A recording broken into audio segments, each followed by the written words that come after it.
From MTN Sports, this is Bobcat Insider, sponsored by First Interstate Bank.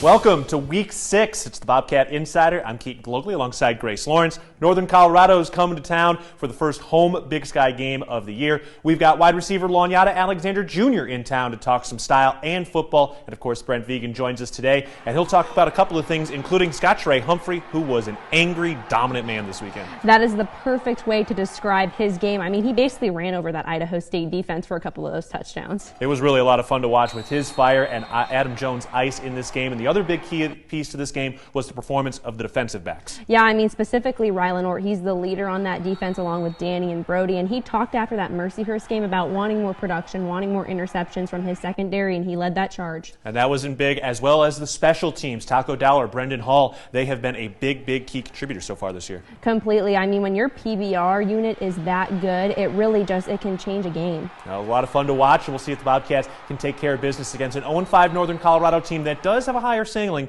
than maybe their record would indicate. We're going to talk about that and more with head coach Brent Vigen after this on the Bobcat Insider. Welcome back to Bobcat Insider, sponsored by First Interstate Bank. Back on the Bobcat Insider, Keaton Glockley alongside head coach Brent Vigen. The Bobcats are back home for their first Big Sky home game of the year with Northern Colorado coming into town. All right, Coach, let's talk about this week that was. Scottrey Humphrey was the story. That man is running angry right now. Was this his best game of his college career, you think? I think so. Just the variety of runs he needed to make. He didn't leave much out there. Made a lot of defenders miss in a couple different ways. You know, he's able to put his foot in the ground a few times. He's able to run over some people. But I think just collectively, yeah, it was his best. And he had a lot of opportunities, you know, at 29, 27, 28, somewhere in there. So he made the most of it, and thankfully he did because we needed it. Is there some Julius Davis impact here? I mean, I feel like watching him, the way he's running right now and just the way he's delivering the blow against some of these DBs, it does remind me of what Julius was looking like last year.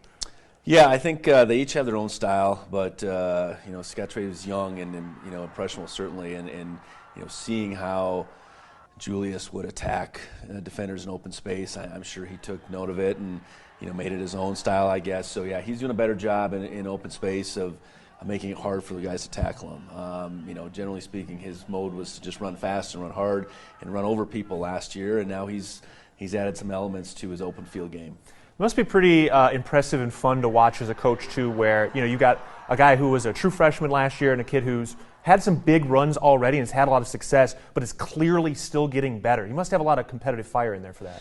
Yeah, for sure. I think I think out of last year's just scratched the surface of what he could do. Knew he had a bunch of ability, knew he worked hard, you know, but improving his tempo, his vision, his game plan just in general, I think was all part of you know, part of the off-season, part of fall camp, and I think 5 games in, he's demonstrated that he has improved, and I think there's still capacity to continue to grow, you know, as an every down back, as a better receiver, as a pass protector, all those things. Now, one of the fun parts of watching this game, too, was that kind of tug-of-war in the middle of the game. Had to play a little field position here. It looked like Brendan Hall, you know, he had that little bit of a short punt early, but, I mean, he was a really big key piece here while you guys were kind of in that stalemate in the middle of the game. Yeah, third quarter. You know, we go in at 17-7 at halftime, and then, you know, offensively we moved it a little bit, but didn't move it a lot, and got it in that midfield range a couple times. In both those times, Brendan was able to pin them, you know, I think inside the 6-7 yard line. One Taco was able to catch, and then the other one, their kid, I think, chose to fair catch it because of the previous one. You know, so getting a team backed up and forcing them to go 90-plus is a lot different than even 80 yards, and that's a whole extra first down in there. So, you know, thankfully we have Brendan. You know, his ability to execute all different types of punts, I think, has been apparent through 5 games, and we're going to obviously continue to need him to be a factor. Right, and Taco Dowler, again, you mentioned he made that catch, had the 50-yard return, continuing to make a few guys miss. Is special teams even improved from last year? Because I know outside of some of the missed kicks, you guys were really happy with some of the kickoff coverage and some of the other stuff. Yeah, I think, you know, where it's at right now, it's our punt versus their punt. You know, the kickoff game, for the most part, has been negated at this point. It'll probably come up at some point, but we're punting the ball really well. We've had a lot of short field punts, and we've executed pretty well in those situations. And then our punt block return team, we've got a couple blocks, we've got a couple big returns. You look at the last 4 games, that team has really impacted each and every game, and that's what we need that. We need to gain an edge in special teams, and at this point, it's really come in that punt versus the punt team. And staying on special teams, Miles Stanstead, a new career high with a 44-yard field goal converted. He's been very good on PATs as well. But have you seen a difference? It does seem like he's swinging the leg a little more confidently now than even at the beginning of the year. I believe so. Miles was slowed up most of the summer, and he really got healthy as we got in the fall camp. So I guess building up confidence, leg strength, all at the same time, I think occurred through the month of August. And then you get those opportunities in games, and you start stacking those up. I think that, there's no question, confidence-wise, you grow, and then I think his ability continues to improve. So I've been real pleased with him to this point, and like any of our guys, this is 5 games in, so we need to keep improving. All right, let's talk a little bit of defense. We knew this Idaho State team was a prolific passing offense, and they certainly have some pass catchers on this team. Overall, between the defensive backs, we saw a lot of moving in and out with some of the pieces, but how do you think they performed in this one? I think we made it real hard on them. They did ultimately get over 200, I think barely, but we made it hard. I think that was part of the plan, that they were, we limit their run game certainly, but, make the passing piece really hard. So we really eliminated their screen game. I think that was really important. And that was DBs, that's linebackers, that's the whole 11 guys out there, I guess. But I thought we made them really earn everything they got. And there were some competitive plays that they made. There were some competitive plays that we made down the field. We did get a couple pass interferences. And that's maybe the cost of doing business in a game like that. But we put pressure on them. I think our DBs really competed. And ultimately got a big interception by Ryland at a pretty pivotal time in that game. So it was great to get that takeaway at the same time. It also felt like they had a short memory, too. Miles Jackson had the penalty in the end zone. Very next play came back and had a pass breakup. Did it feel like they were resilient mentally in this game? Yeah, I think we have a confident bunch. And at the same time, they know they play a position that you're not always going to win. And that's, being a 1-0 mentality, it's play-by-play. And if you didn't win the last one, or if you won the last one, what are you going to do to win the next one? I think that's the mindset that group has. They've done a really good job of studying their opponents. I think that showed up in that game. And they're competitive. They know we got a bunch of guys that can keep coming in, and the next guy can make the play. So while I'm out there, I better do everything I can to make the play. All right, well, they got more plays to make this weekend with Northern Colorado coming into town. Yes, they're 0-5, but at the same time, they have played some good stretches of football. When you've seen them play good stretches of football on tape, what does it look like for them? Well, I think all the way through they have played good defense. I know the last couple games they've been playing from behind, and that makes playing defense even harder. They gave some big plays against Cal Poly this last game, but generally speaking, they've played pretty good defense, through 5 games. I think offensively, anytime you play 5 quarterbacks in 5 games, that's a real challenge. How they played this last week offensively with more of a running quarterback, a running mentality. I think that's certainly where we got to start. Stopping the run again is always the pinnacle for us, and then we have to get guys, the teams in down distances that are hard. So, we got to be able to take care of business offensively against what we feel like is a good, solid defense. And defensively, we got to really slow them down and limit what they can do in the run game. Yeah, K.I. Keone sounds like he might get to start this weekend. He's a little more of the running guy. Caden Box was the true freshman, but also number 0, Darius Stewart, their running back. Didn't have a big game last week, but he's had big games. What are his strengths? Well, I think he's a guy that can make all the runs. He's broke free a bunch of times this year, and some have been on the perimeter, part of their read game with the quarterback. And then he's run between the tackles well. He's a big, he's not a tall guy necessarily, but he's a strong guy that has really good quickness, and he's been able to finish runs with his speed. So, he and a couple other guys are going to tote the rock along with their quarterbacks. And again, we got to be on our keys. I think that's the big thing, because the ball can go in a lot of different directions with their run game. And, our guys got to just play team defense, be where they're supposed to be, and get their ball carriers down. All right, well, here we go. First Big Sky home game of the year, and the weather is looking great. Looking forward to it, Coach. Yeah, Thank absolutely. you. All right, we'll take a break. When we come back, Lonyatta Alexander Jr. joins Grace Lawrence on the Bobcat Insider.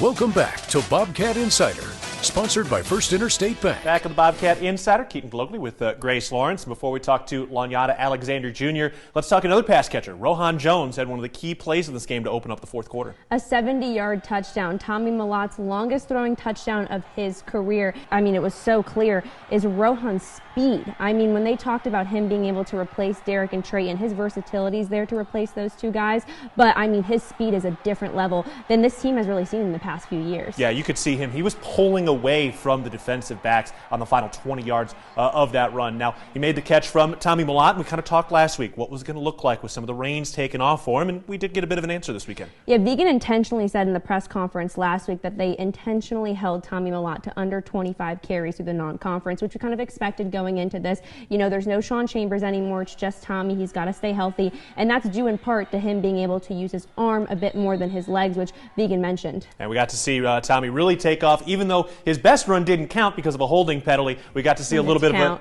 Julius Davis impact with the leap and the hurdle over a defender. Now, outside of that, we're going to talk to Lonyatta Alexander Jr. here in just a moment, and he's a guy who's a really big part of this pass game for the Bobcats. His size, his versatility is so key, and he's had an incredible journey through Arizona State, Washington, and now here. Didn't play last season because of NCAA rules, and that was hard for him. He relied on the support system, specifically his dad, who is senior. They call him junior. Here's my sit down with Lonyatta Alexander Jr.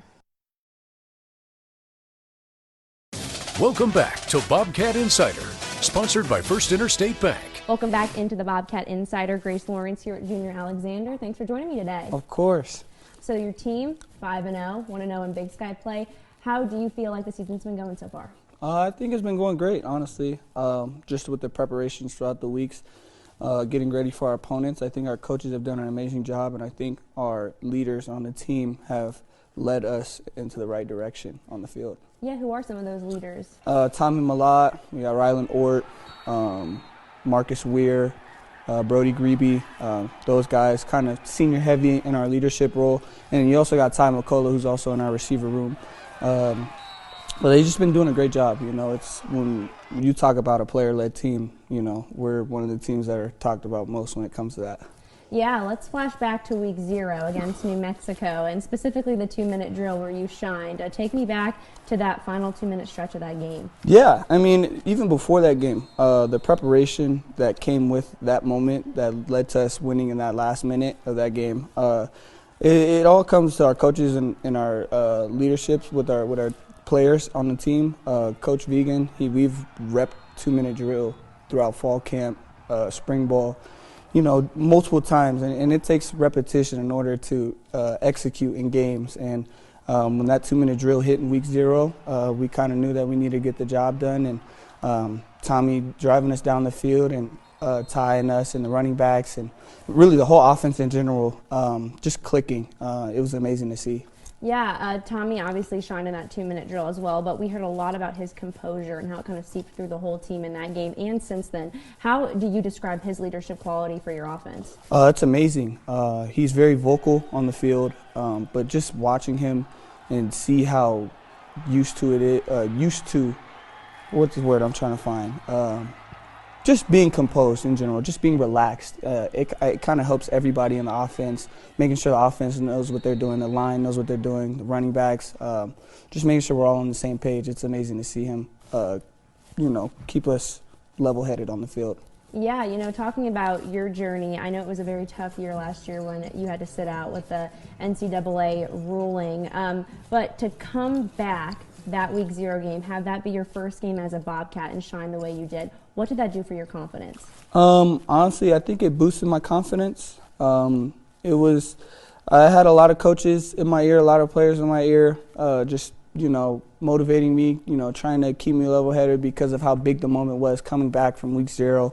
And I just treated it like it was another day in the office, kind of like a practice every day, The adversity that I went through leading up to that moment, playing week 0, it played a big role. And just always staying ready and being mentally prepared for those games. Week 0 really. It was just amazing to have everybody behind me and, just continue to motivate me and support me. And cheered for me during that week 0. It was awesome. Yeah, and then to be 3-0 with road games since then, what do you think that New Mexico game did for your guys' confidence on the road, and how have you seen that transpire into the past 2 road games as well? Yeah, I think honestly going into that game and facing the adversity that we did throughout that whole game and seeing our team come together and our defense holding them to a shutout in the second half and our offense finally clicking, I think the whole team realized that we have something special. Being a Power 5 team, it sends out a statement to everybody that we play against that, we're relentless. We can compete with anybody. And I think that just put a lot of confidence in our guys that we can hang with anybody in the country.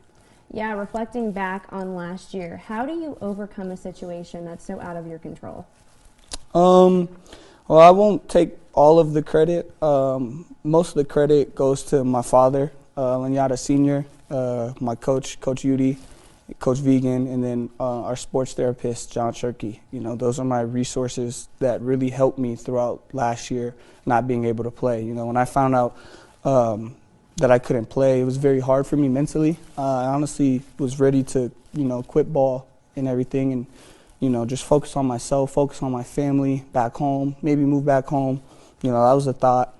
And being able to sit down with Coach Vigen and Coach Udi, John Shirkey, for about an hour, just figuring out a plan and to just stay mentally in it with the team. I felt like my role last year was to help our defense out, and help guys out that were playing last year with my experience, giving them tips here and there. I think it was a pretty big role, and I was excited, once I finally realized that that was my role, and I took upon that, and I did that. And it was very hard some days, but, most of the time I was mentally locked in, and I focused on my school a lot more, and it was a challenge, yes, but I got through it, and I'm here now. Definitely. You mentioned your dad. Is he your role model and everything? He's my biggest role model. He's the reason why I play sports, and football actually wasn't the sport that I started with. It was basketball. I love basketball. Basketball is my first love, and I actually wanted to go D1 in basketball, but it turns out that I was better in football, so we decided to go to the football route, and been playing football ever since. Yeah, anything from basketball that you still use in your football game? Yeah, basketball has helped me a lot in terms of, my footwork, my hips, my eyes. Basketball, you can cross somebody up and everything. It's just like that with releases, when DBs press you and everything. And I still do basketball drills here and there with my dad and my receiver coach back home, Courtney Taylor. He played for the Seahawks. We work through those, a lot of times. I can't even explain it, to the point where I get sick and tired of doing it. But, it helps me mentally be like, in certain situations, okay, I need to do this release on this type of press technique, stuff like that. It's helped me out a lot when it comes to basketball and football, relating those two. Switching gears to Northern Colorado, this homecoming matchup, what's going to be key in getting that win? Yeah, honestly, just going out there and execute. We're still in the process of game planning our opponent. We respect them, but at the end of the day, we don't fear anybody, and that's kind of our motto going into this week. And like I said, just executing and having fun. They're a great team. They have a great coach. Their record doesn't say that, but in our opinions, we think they're a really good team and a really good opponent, and we're excited to see what they're going to do. Thanks so much for joining me Of course. today, and good luck this Saturday and the rest of this season. Thank you. And coming up, stay tuned because me and Keaton will be previewing that matchup against Northern Colorado. Welcome back to Bobcat Insider, sponsored by First Interstate Bank. Welcome back into the Bobcat Insider. Grace Lawrence here with Keaton Glogly. And Keaton, a junior has such an incredible story, and that wide receiver group might be key this weekend in the homecoming matchup, because as Taco Dowler said yesterday in his press conference, that this secondary really flashes for UNC. And so we'll see if Montana State can stand up into that fire, because right now when you look at this entire group of wide receivers and really pass catchers from Montana State, it is deep, it is fast, and it is big. And if Tommy Malloy can continue to deliver the football football like this, they're going to be able to put up some points offensively. And it's also the homecoming matchup, like I mentioned, which I think is really key for this team. I think they always play well when it's homecoming, all the theatrics, and the 1984 National Championship team will be there as well this weekend to support their fellow Bobcats. Yeah, look, this is a program that is built on Montana kids. It is built on a history of winning as well, and when you have people coming back who have won, that always seems to up the game for this Montana State team, and they're going to have to do that against this Northern Colorado squad coming up on Saturday. Kickoff is at 2 o'clock. All right, that wraps up this edition of the Bobcat Insider. We'll talk again next week.